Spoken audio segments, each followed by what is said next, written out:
Well, we've gone through 10 videos, and I have yet to tell you how to save a document in Affinity Photo 2. Oopsie!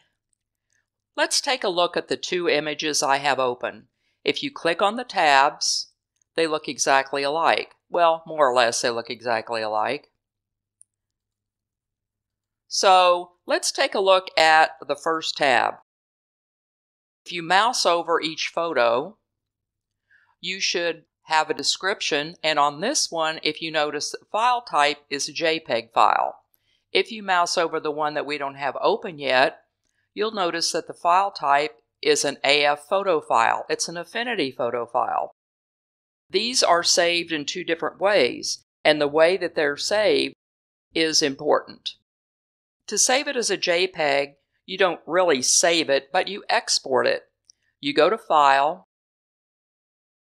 and then you go to Export, which is down here. And then, after checking out your settings, make sure that it's the right size. Down here, it says it's going out as a JPEG file, but if you look in the drop-down, you have all these different file types that you can pick. So we're going to export it out as a JPEG. Actually, I already have.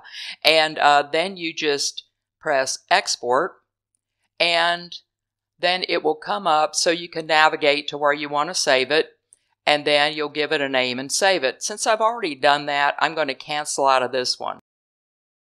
Now on the other one, this one,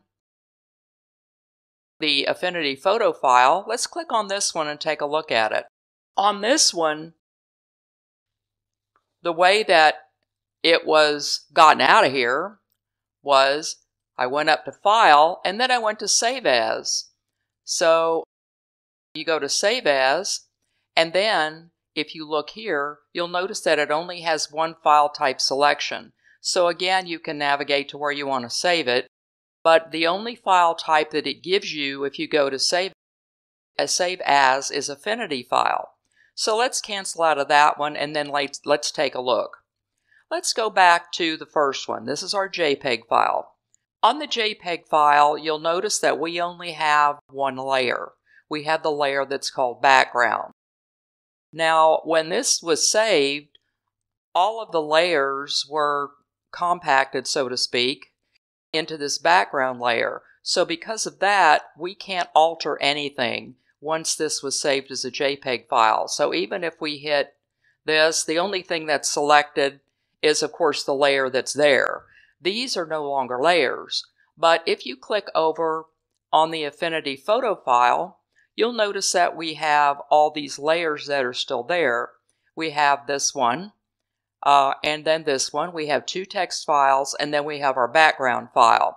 So actually what I did on this one, I made a thumbnail for my Happy Halloween video, and I got a background from pixabay.com, and then all I did was I made two text layers and then adjusted the text with the adjustments layer. Okay, so you still have the layers here.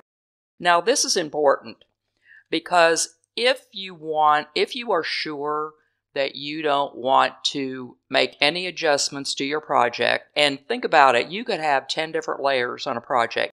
This one is simple. This one only had a background and it had two text layers.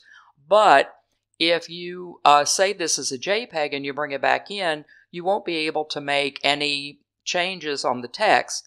You won't be able to delete the layers or anything like that. Well, on this one, the Affinity Photo, if I wanted to delete this and just say Happy Halloween, I could delete this layer. See, I can still do that, but I can't do it on the other one. So we'll come back here. And so that's what's important. So if you don't believe you're done, choose the Save As option and keep it in the Affinity Photo file format. If you are sure you're done and you need to use that finished JPEG for something else that's able to open a JPEG file, then you can do that. Keep in mind that as long as it's in this Affinity file format, the only program that's going to be able to read it is your Affinity Photo 2 program. If you try to take that file and open it in any other program, it's going to say that it doesn't recognize it. So that's why you have a couple of ways of saving this. There's another one in there that I'm not going to discuss, but it did occur to me that after doing, I don't know how many videos have we done until we got to this point, that, gee, I completely forgot to tell them how to save the file. Okay, so that's it on saving. Remember to like, subscribe, and hit that notification bell, and stay tuned for future videos.